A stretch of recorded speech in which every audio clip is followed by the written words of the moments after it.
Hello दोस्तों, बच्चों कैसे हो। आपका एग्ज़ाम तो बहुत करीब आ चुका है। मेहनत खूब कर रहे होंगे। ठीक है, तो आज हम लोग जीव विज्ञान का मॉडल पेपर देखेंगे जो आपकी प्रश्न पत्र में आ सकता है। ठीक है ना। तो जैसे कि आप देख रहे होंगे यहाँ पर मॉडल पेपर कितने सन का है, 2023 और 24 का है। ठीक है ना। तो आपका जो पेपर है वो 3 घंटे 15 मिनट का रहेगा, पूर्णांक आपका 70 मिनट का रहेगा। ठीक है ना।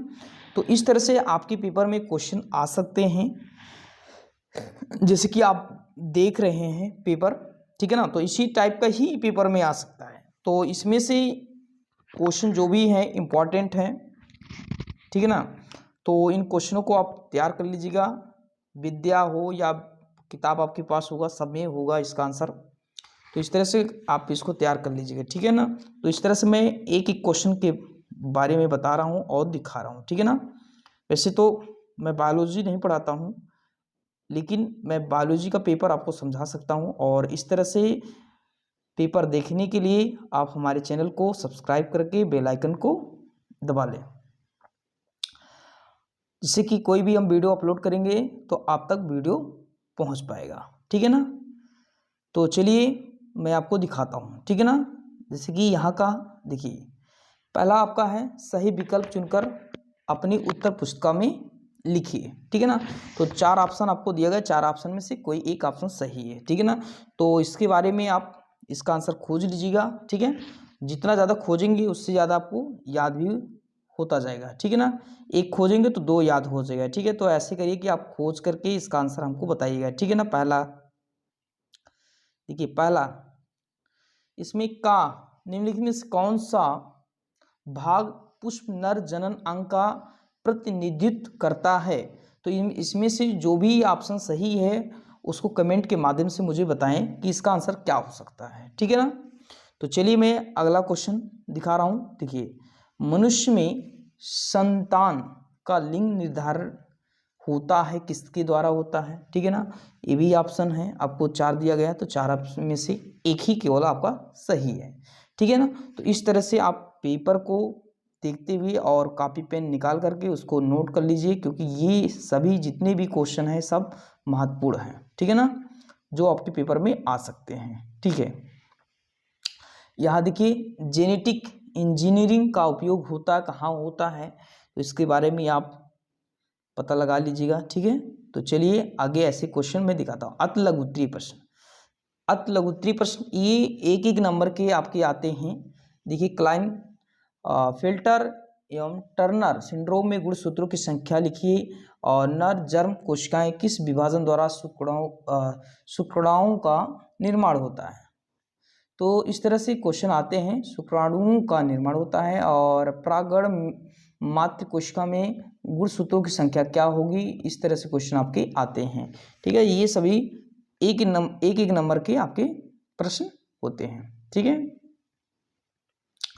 अब चलिए दिखाते हैं आपको तीसरा क्वेश्चन, लघु उत्तरीय प्रश्न। लघु उत्तरीय प्रश्न में जिसकी आप देख रहे हैं, पक्षियों में लिंग निर्धारण को स्पष्ट कीजिए। तो पक्षियों में लिंग निर्धारण को स्पष्ट करना आपको, और इसके बारे में आपको लिखना है। ठीक है ना।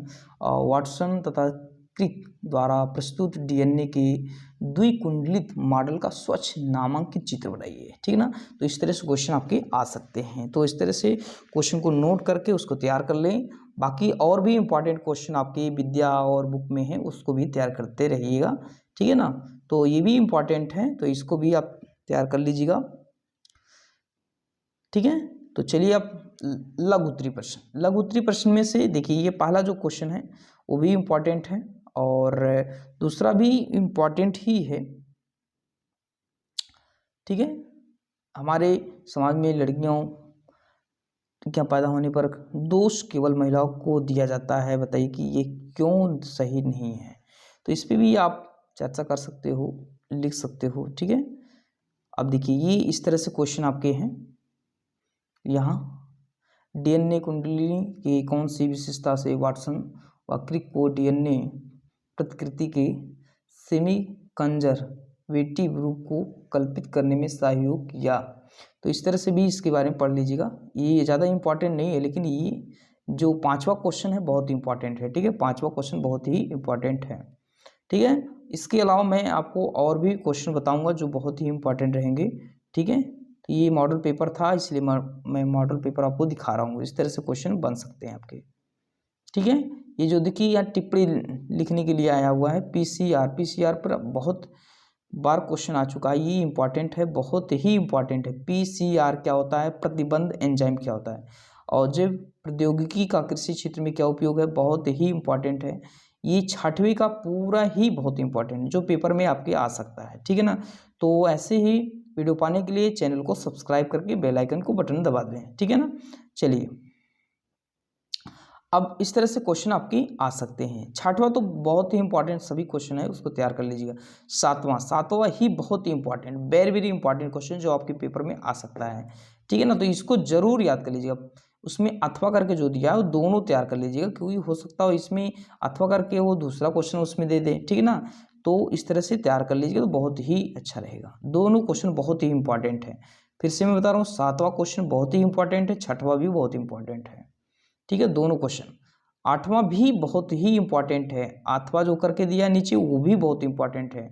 तो 7वां 6वां 7वां 8वां एकदम कंफर्म में आप तैयार कर लीजिए। ठीक है ना, तो इस तरह से देखिए नीचे भी है, तो इस तरह से क्वेश्चन आप तैयार करिएगा। और ऐसे ही वीडियो पाने के लिए और ऐसे ही मॉडल पेपर पाने के लिए आप हमारे चैनल को सब्सक्राइब करके बेल आइकन बटन को दबा लें। ठीक है ना, जैसे कि मैं वीडियो डालूंगा तो आपके पास पहले वीडियो पहुंच जाएगा। तो इस तरह से वीडियो समापन कर रहा हूं। ठीक है, धन्यवाद।